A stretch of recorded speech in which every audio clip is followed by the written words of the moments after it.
Buenos días, tardes o noches según corresponda. A continuación daremos inicio a la capacitación sobre transporte y manipuleo de GLP.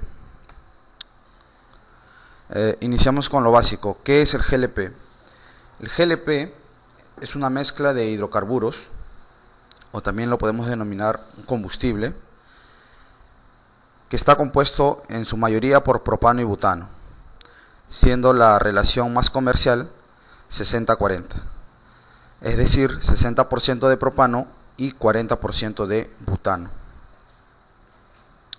¿Mediante qué procesos se obtiene el GLP? El GLP se obtiene básicamente por dos procesos: la refinación del petróleo y el fraccionamiento del gas natural. También se puede obtener por reacciones químicas, pero es menos frecuente. Propiedades del GLP. El GLP en su estado gaseoso es más pesado que el aire. No es tóxico, no tiene olor, no tiene color. Por la característica de no tener olor, se le agrega un aditivo sulfurado de nombre etilmercaptano. Esto con la finalidad de ser percibido en caso de fugas. En condiciones normales es un líquido,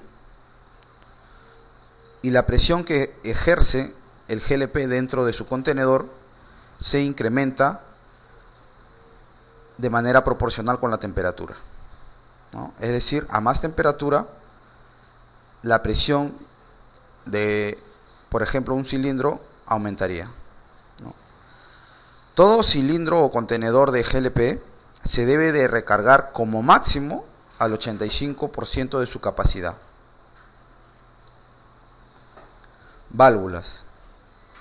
En las fotos se puede apreciar en la parte superior las válvulas del tipo premium y en la parte inferior las válvulas del tipo convencionales. Sus partes son las mismas, aunque los accesorios cambian. El premium tiene el O-ring, al igual que el convencional. Tiene el pin, al igual que el convencional. Tiene la válvula de seguridad, igualmente que el convencional, y tiene su resorte en los dos casos. Los dos también tienen lo que se conoce como poppet, ¿no? O asiento de neopreno. La diferencia entre estas válvulas, uno es la cabeza. El diámetro del premium es de 20 milímetros y el diámetro de la válvula convencional es de 35 milímetros. La otra diferencia es el tamaño del O-ring. El tamaño del O-ring premium es más pronunciado que del O-ring convencional.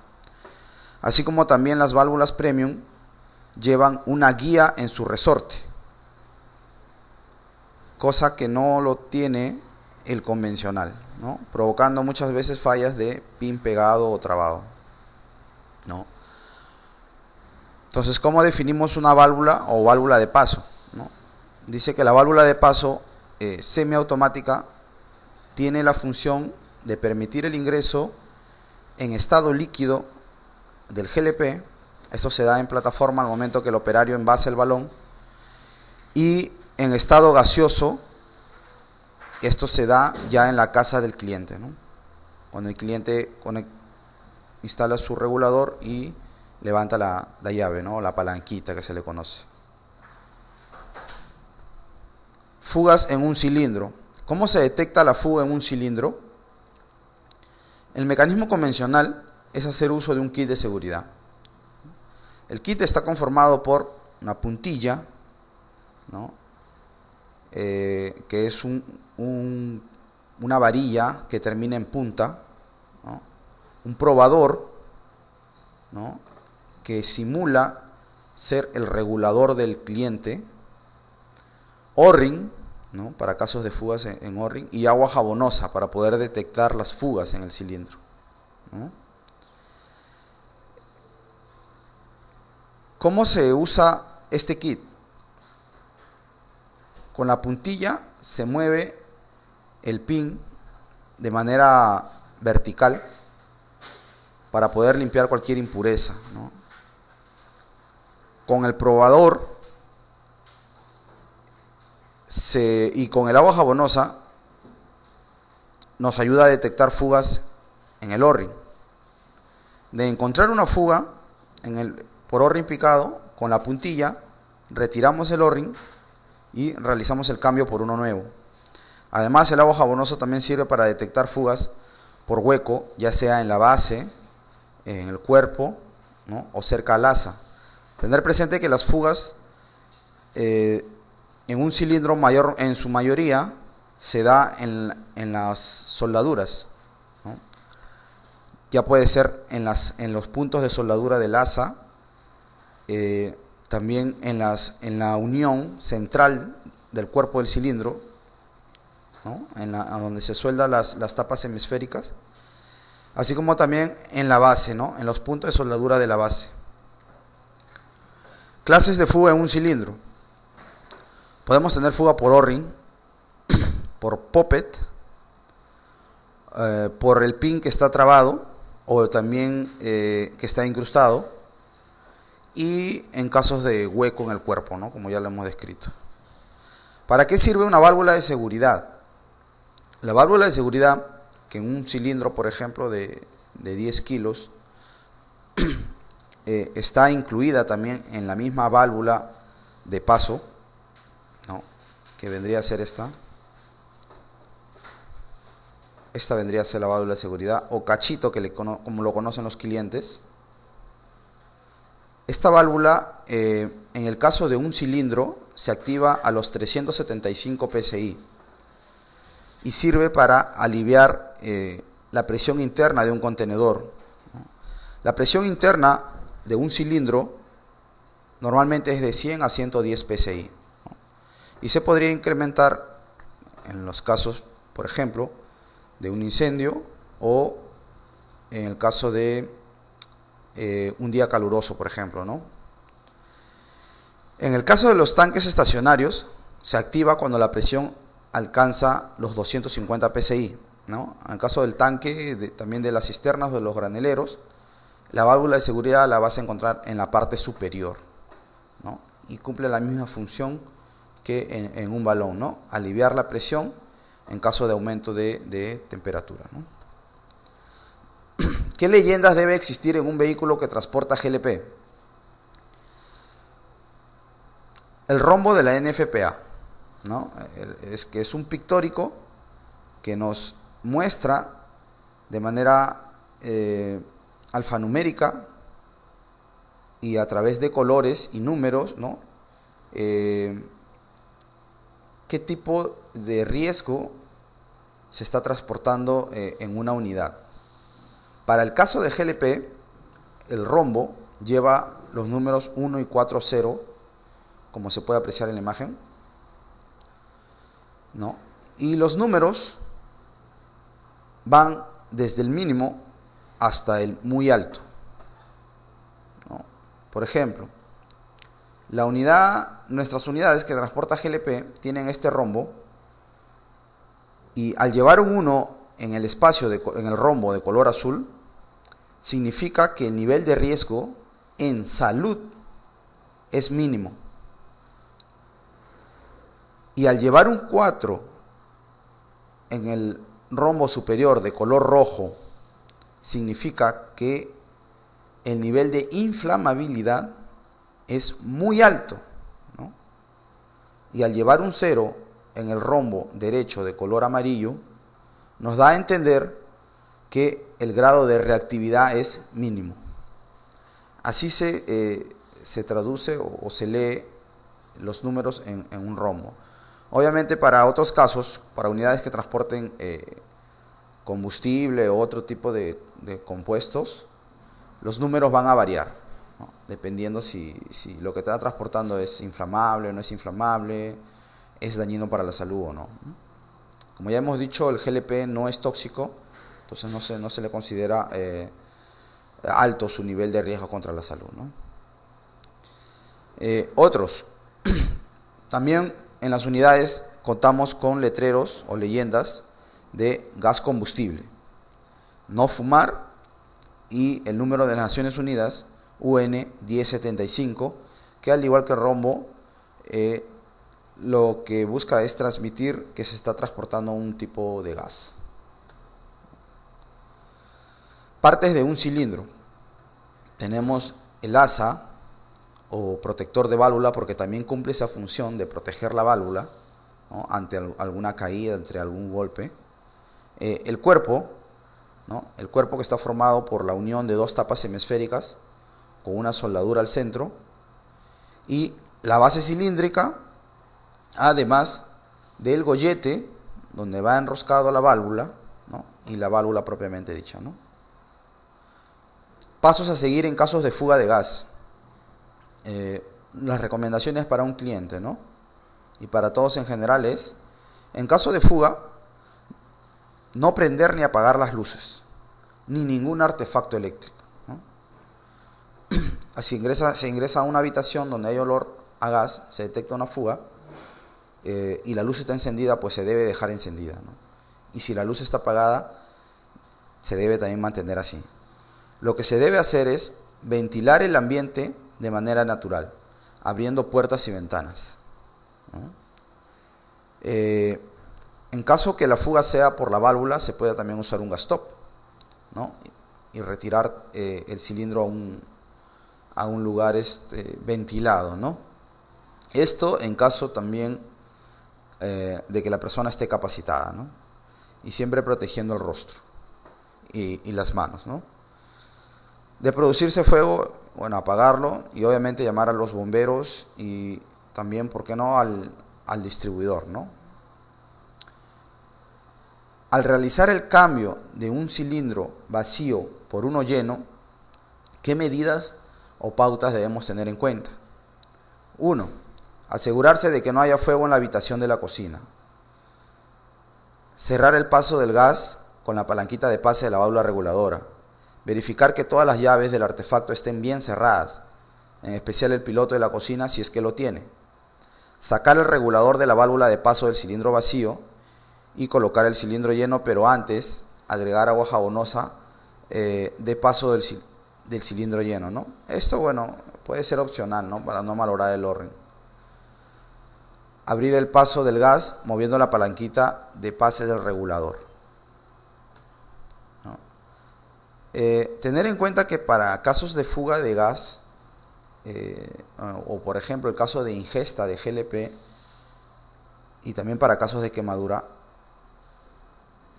nuestra primera acción debe ser vertir agua o tomar agua para el caso de ingesta, más no usar otro tipo de medicamentos, ¿no?, y inmediatamente acudir al centro de atención médica más cercano, ¿no? El fuego, tipos y elementos. Son 5 los tipos de fuego, ¿no?, y están descritos por letras del abecedario, siendo A los sólidos, ¿no?, ya sea madera, cartón, papel, estela, etc. B los líquidos, gasolina, ceras, alcohol, grasas. C los artefactos eléctricos, ya sean cables, equipos eléctricos. D los metales, pero metales que arden a altas temperaturas, como el sodio, el potasio, el magnesio. Y K las grasas, ¿no?, aceites vegetales, aceites de cocina.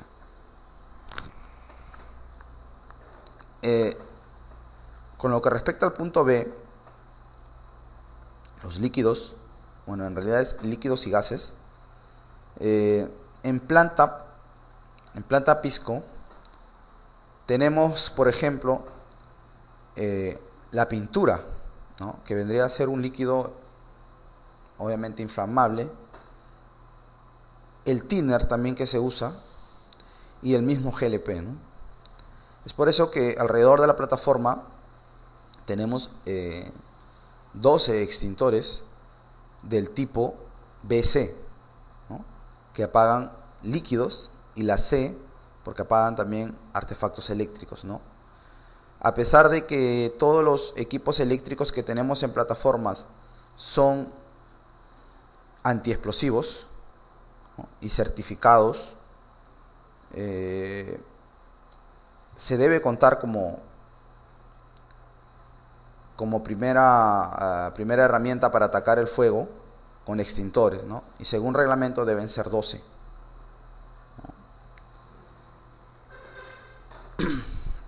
Los elementos del fuego. Para que exista fuego, tiene que haber ciertos elementos, ¿no?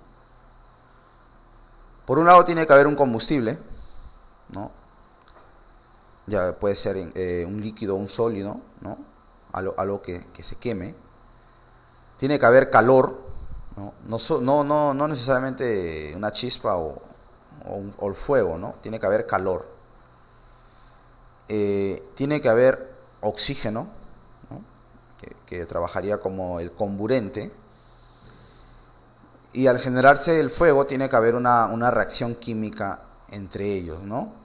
Para que el fuego se propague, lo que se conoce como una reacción en cadena, ¿no? Esto se conoce también como el tetraedro del fuego. Estos vendrían a ser los elementos del fuego, ¿no? Los extintores. Bueno, para usarlo hay varias pautas, ¿no? Pero lo básico es, bueno, retirar el seguro, ¿no? Para esto se jala el seguro que viene en forma de anillo y se rompe el precinto que viene, ¿no? Que lo sujeta. Luego se coge la manguera. Normalmente se dice que se debe coger 5 centímetros antes de la punta. Y a una distancia de 2 a 3 metros del fuego se realiza la descarga, ¿no? o se percuta el extintor, pero haciendo un movimiento en forma de abanico, ¿no? O un barrido continuo, ¿no? Y esto siempre a favor del viento, ¿no? Muy aparte de esto, siempre debemos tener en cuenta que para usar un extintor, básicamente lo primero que se debe hacer es verificar que la aguja del extintor se encuentre en la zona de color verde, ¿no? Que no se encuentre en ninguno de los extremos rojos, ya que por un extremo, el lado derecho, nos indicaría de que está sobrecargado, está sobrepresionado ese cilindro, porque al igual que un cilindro de GLP, también un cilindro de un extintor, ¿no? Este contenedor también está presurizado, ¿no? Ni tampoco la aguja debe estar hacia el lado izquierdo, porque nos da a entender de que le falta recarga a este extintor, ¿no? Entonces, en todo caso, la primera pauta sería revisar eso, ¿no? En planta envasadora, como les comentaba, contamos con 12 extintores del tipo PQS y con una capacidad de extinción mínima o rating de 120 BC, ¿no? Ya se explicó el B, qué significa, ¿no? Y el C también, ¿no? Recordemos que el B aplica para líquidos y gases y el C para equipos eléctricos, ¿no? Y el 120 pues es un rango que se le da para ver cuál es su capacidad de extinción del fuego, ¿no? Además contamos en planta con 2 extintores, pero del tipo rodantes, y esta su capacidad es mayor, es de 320 BC. En las unidades graneleras y cisternas se cuenta con un mínimo de 2 extintores y su rating es de 4A y 80 BC, ¿no?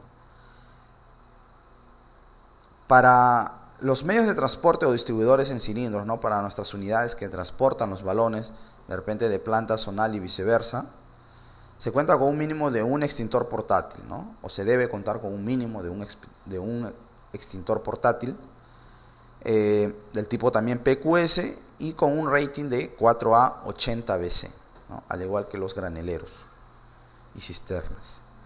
Y en nuestros locales de venta también se debe contar con un mínimo de un extintor portátil, pero con una capacidad de extinción certificada mínima de 80 BC. Además, en planta Pisco contamos con trajes de bomberos, con sus respectivos equipos ERA, ¿no? O equipos de respiración automática o autocontenida, mangueras contra incendio, ¿no? Contamos con 4 gabinetes de manguera contra incendio, rociadores en los tanques, además también de aspersores que nos dan la activación automática en caso de un incremento de temperatura, ¿no? Se activa automáticamente los rociadores, cuya función es refrescar el tanque, ¿no? Que es el punto más crítico en caso de un incendio en planta, ¿no? Alarmas, ¿no? Alarmas de emergencias, alarmas que detectan también la fuga de gas en el área del tanque estacionario, y botiquines de primeros auxilios, como también trajes aluminizados, ¿no? Que son de aproximación para el fuego. Prohibiciones en una planta envasadora. Los equipos que no sean adecuados para atmósferas inflamables, es decir, celulares, lámparas, linternas, ¿no? Vehículos sin su respectivo matachispas, cámaras fotográficas, armas de fuego, etcétera, ¿no? Está prohibido también encender cualquier tipo de fuego, ¿no? Dentro o también fuera de la planta, a no menos de una distancia de 50 metros, ¿no? Ingreso del personal que no cuente con su equipo de protección, ¿no? Sus EPPs. Sobre todo al personal, bueno, esto va dirigido al personal que va a ingresar al área de operaciones, ¿no? Camisas o polos mangas cortas también están prohibidos, ¿no? Está prohibido también el uso de shorts, zapatillas, etcétera, ¿no? Bueno, eso sería todo con lo que respecta al manipuleo y transporte de GLP. Espero que haya quedado claro. Cualquier consulta, tenemos otros medios, ¿no? Como el RPM o el correo para disolver las consultas, ¿no? Eso es todo. Gracias.